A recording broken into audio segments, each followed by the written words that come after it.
करते हैं सीएम योगी आदित्यनाथ झांसी के दौरे पर रहेंगे। आज राष्ट्रीय खेल दिवस के मौके पर मेजर ध्यानचंद के गृह जिले में कई योजनाओं का लोकार्पण और शिलान्यास करेंगे। सीएम योगी ऐतिहासिक रानी लक्ष्मीबाई पार्क में बने मेजर ध्यानचंद म्यूजियम का उद्घाटन करेंगे और पार्क में ही लगाई गई 25 फीट की प्रतिमा का अनावरण भी करेंगे। सीएम योगी दोपहर 2 बजे झांसी पहुंचेंगे और मेजर ध्यानचंद स्टेडियम में करोड़ों रुपए की परियोजनाओं का शिलान्यास और लोकार्पण करेंगे और ओलंपिक खिलाड़ियों को सम्मानित भी करेंगे सीएम योगी आदित्यनाथ।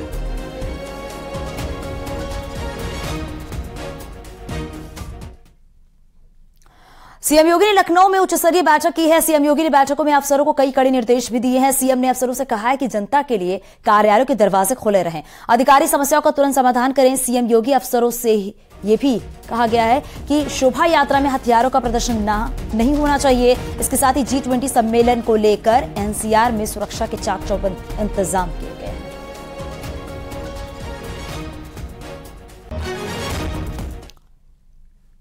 मऊ की घोसी विधानसभा उपचुनाव को लेकर प्रचार अभियान जोरों पर है। 2 सितंबर को सीएम योगी भी बीजेपी उम्मीदवार दारा सिंह चौहान के लिए जनसभाएं करेंगे। घोसी में सीएम योगी 3 जनसभाएं करेंगे। आपको बताते चले कि 5 सितंबर को घोसी में उपचुनाव के लिए वोट डाले जाएंगे।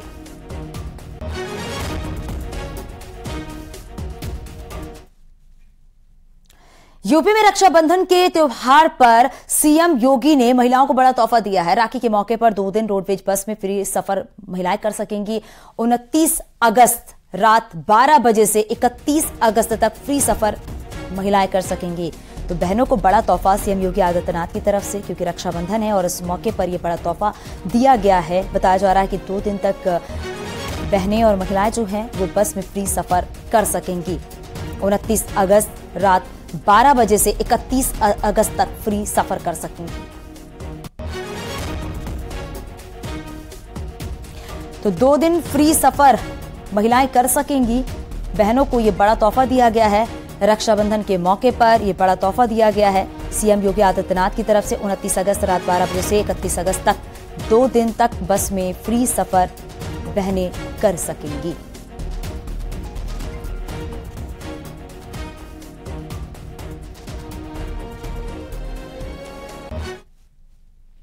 गाजियाबाद में आज सांसद रोजगार मेला का आयोजन होना है। रोजगार मेले में 200 से ज्यादा कंपनियां शामिल होंगे। मेले में 5000 से ज्यादा लोगों को नौकरी मिलेगी और इस मौके पर केंद्रीय मंत्री general VK Singh, deputy CM Keshav Prasad Maurya, साथ ही केंद्रीय मंत्री पीयूष गोयल और सांसद अनिल अग्रवाल भी इस दौरान मौजूद रहेंगे।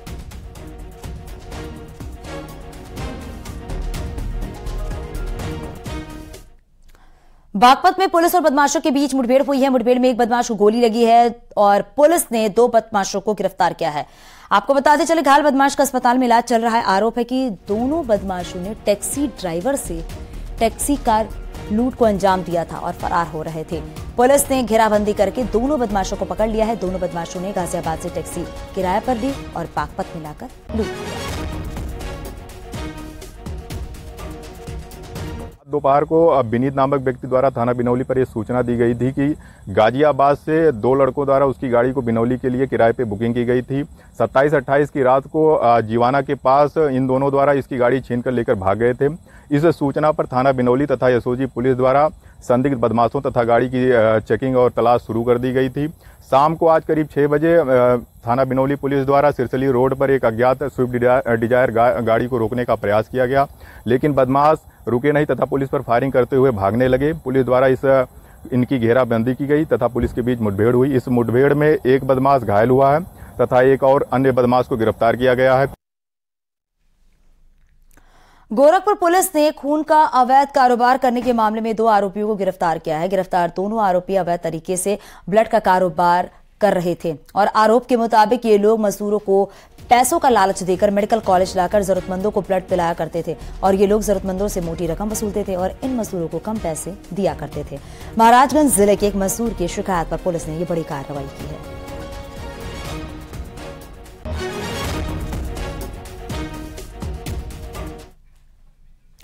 विवादित बयान की पहचान रखने वाले स्वामी प्रसाद मौर्य ने एक बार फिर विवादित बयान देकर माहौल गर्म कर दिया है और इस बार स्वामी प्रसाद मौर्य ने हिंदू समाज को लेकर विवादित टिप्पणी की है, जिस पर अब बवाल मच गया।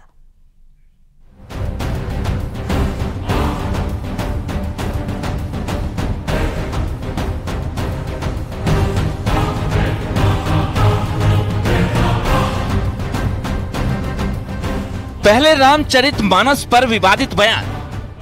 ये धर्म के आड़ में देश की महिलाओं, आदिवासियों, दलितों, पिछड़ों को अपमानित करना ही अपना धर्म मानते हैं। रामचरितमानस की कुछ चौपाइयों के हिस्से को संशोधित करने या प्रतिबंधित करने की हमने मांग की है। फिर संतों के लिए जहरीली जुबान। स्वामी प्रसाद मौर्य की जीभ काटने और सिर काटने की बात कर रहे हैं, वो आतंकवादी नहीं है क्या? वो शैतान नहीं है क्या? वो जल्लाद नहीं है क्या? उनके पेट में दर्द क्यों हो रहा है? और अब हिंदू आस्था पर सियासी बाण। हिंदू धर्म नाम की कोई धर्म है ही नहीं। हिंदू धर्म केवल धोखा है। ये पहचान है समाजवादी पार्टी के नेता स्वामी प्रसाद मौर्य की। जब बोलते हैं सनातन धर्म पर चोट करते हैं, जब मुद्दा उठाते हैं धर्म ग्रंथ, धार्मिक स्थल पर जहर उगलते हैं। और एक बार फिर स्वामी मौर्य ने कुछ ऐसा बोला जिससे माहौल फिर से गर्म है। कि ब्राह्मणवाद की जहरें बहुत गहरी हैं और सारी विषमता का कारण भी ब्राह्मणवाद ही है। हिंदू धर्म नाम की कोई धर्म है ही नहीं। हिंदू धर्म केवल धोखा है।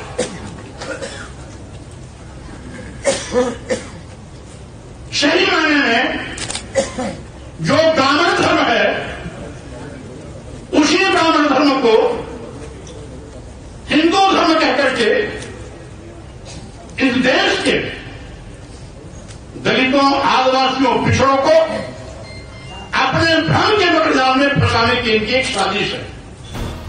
समाजवादी पार्टी के नेता स्वामी प्रसाद मौर्य ने एक बार फिर विवादित बयान दिया है।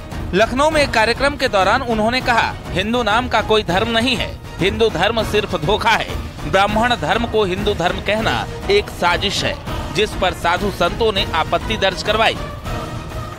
यज्ञ अनुष्ठान करे, हवन और पूजा करे, ये सब कार्य जिसमें हो वो है सबके सब हिंदू हैं। ये करने वाले जितने हैं सब हिंदू हैं। तो हिंदू का व्याख्या जो है वो इसी रूप से किया जाता है। स्वामी प्रसाद मौर्य जो कह रहे हैं वो तो उटपटांग बोलता चला आ रहा है। और इसलिए कि जब हम निरादर कर देंगे अन्य वर्णों का, जैसे बिना बेबाक जिस तरह का वो बयान दे रहे हैं, कभी रामचरितमानस पर उठाएंगे, कभी हिंदू धर्म पे उठाएंगे, कहीं सनातन संस्कृति पे उठाएंगे। इसके बाद भी सब कुछ करने के बाद उनके राष्ट्रीय अध्यक्ष रुद्राभिषेक कर रहे हैं और वो सनातन और हिंदू पर कटाक्ष कर रहे हैं। ये तो इनके राष्ट्रीय अध्यक्ष को पूरा संज्ञान में लेकर के और ऐसे व्यक्ति का बयान वास्तव में सुनने योग्य ही नहीं है। हम लोगों को भी चाहिए कि ऐसे व्यक्ति का बयान न तो सुने और ऐसे बयान को मैंने सदा के लिए समाप्त कर देना चाहिए। स्वामी मौर्य को आपत्ति ज्ञानवापी के सर्वे से हुई। स्वामी मौर्य को आपत्ति है रामचरितमानस से, लेकिन पूरे हिंदू समाज से क्या आपत्ति जो सनातन धर्म पर ही चोट कर दी, जिस पर अब सवाल पूछे जा रहे हैं और स्वामी प्रसाद मौर्य को विवादित बयान देने के लिए चिताया जा रहा है। देखो, विपक्ष जो है ना मानसिक रूप से खोखला हो चुका है। उसकी इतनी संकुचित विचारधाराएं पहले से ही रही हैं, इसीलिए जनता ने उनको कहां पहुंचा दिया ये आप देख रहे हैं। और जो थोड़ा बहुत अस्तित्व बचा भी है तो जब वो दिन दूर नहीं है कि इनका अस्तित्व बिल्कुल धूल में मिल जाएगा। जो धर्म के खिलाफ बोलने वाले का अधर्मी कहा जाता है और उसके बाद जो है अब उसी की वजह से तो जूता गिर रहा होगा। मैं कह रहा हूँ आज के दिन में इनके बाप ने भी एडमिशन कराया होगा, माननीय जो बोल रहे हैं, तो उसमें धर्म के कॉलम में क्या लिखा होगा। यानी पहले रामचरितमानस पर टिप्पणी के बाद माहौल खराब करने वाले स्वामी मौर्य एक बार फिर उसी पैटर्न पर विवाद को जन्म दे रहे हैं, जिससे खास धर्म के लोगों को साधा जा सके और अखिलेश यादव के MY समीकरण को और पुख्ता किया जा सके। इसके लिए सनातन धर्म पर टिप्पणी से भी नहीं चूक रहे।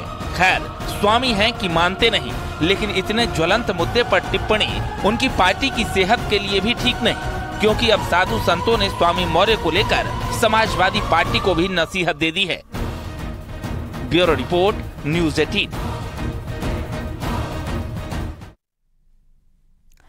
और चलिए बात अब रोजगार की भी कर लेते हैं। दरअसल पीएम मोदी रोजगार मेले के तहत युवाओं को लगातार नौकरी दे रहे हैं और ऐसे में एक बार फिर पीएम मोदी ने 51,000 युवाओं को नियुक्ति पत्र भी बांटे। इस मौके पर प्रधानमंत्री ने उत्तर प्रदेश का भी जिक्र किया और तमाम राज्यों को यूपी से सीखने का संदेश भी दिया।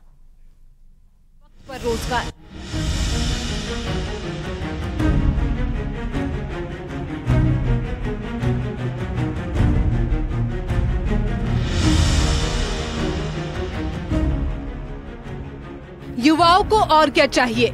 अच्छी शिक्षा, बेहतर कानून और वक्त पर रोजगार, जिसके लिए केंद्र और यूपी सरकार अपनी योजनाओं को लगातार धार दे रही है और देश के युवाओं का उद्धार कर रही है। इसी कड़ी में एक बार फिर मिशन रिक्रूटमेंट के तहत पीएम मोदी ने 51,000 अभ्यर्थियों को नियुक्ति पत्र बांटे और बधाई भी दी।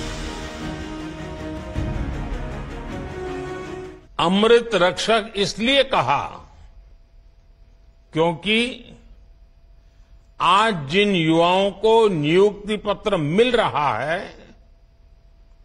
वो देश की सेवा के साथ साथ देश के नागरिकों की, देश की रक्षा भी करेंगे। इस मौके पर पीएम मोदी ने योगी सरकार की जमकर तारीफ की। प्रधानमंत्री ने कहा कि यूपी पहले विकास के मामले में काफी पीछे था, लेकिन अब उत्तर प्रदेश में कानून का राज स्थापित है और यूपी में तेजी से विकास हो रहा है। पीएम मोदी ने ये भी साफ कर दिया है कि जहां कानून का राज है वहीं निवेश का बाजार है। कभी यूपी विकास के मामले में बहुत पीछे था और अपराध के मामले में बहुत आगे, लेकिन अब कानून का राज स्थापित होने से यूपी विकास की नई ऊंचाई छू रहा है। यूपी में निवेश भी बढ़ रहा है, इन्वेस्टमेंट आ रहा है। इसके उलट हम ये भी देखते हैं कि जिन राज्यों में अपराध चरम पर है वहां निवेश भी उतना ही कम हो रहा है। सारे रोजी रोटी के सारे काम ठप पड़ जाते हैं।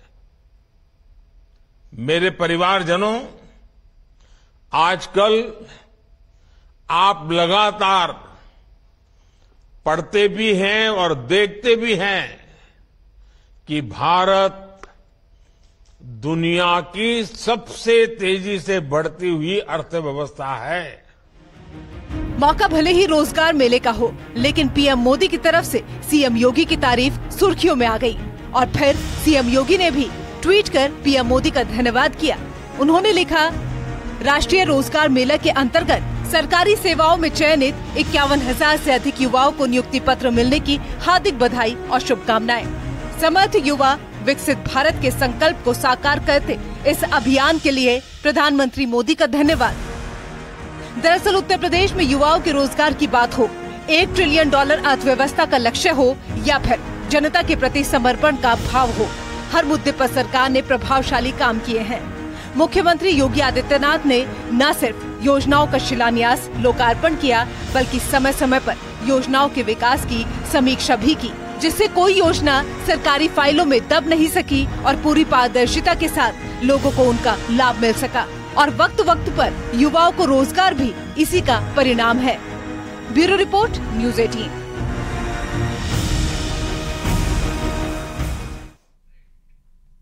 और यहाँ रुकेंगे छोटे से ब्रेक ले, आगे भी खबरों का सिलसिला जारी है। आप बने रहिए न्यूज़ 18 के साथ। न्यूज़ 18 उत्तर प्रदेश उत्तराखंड।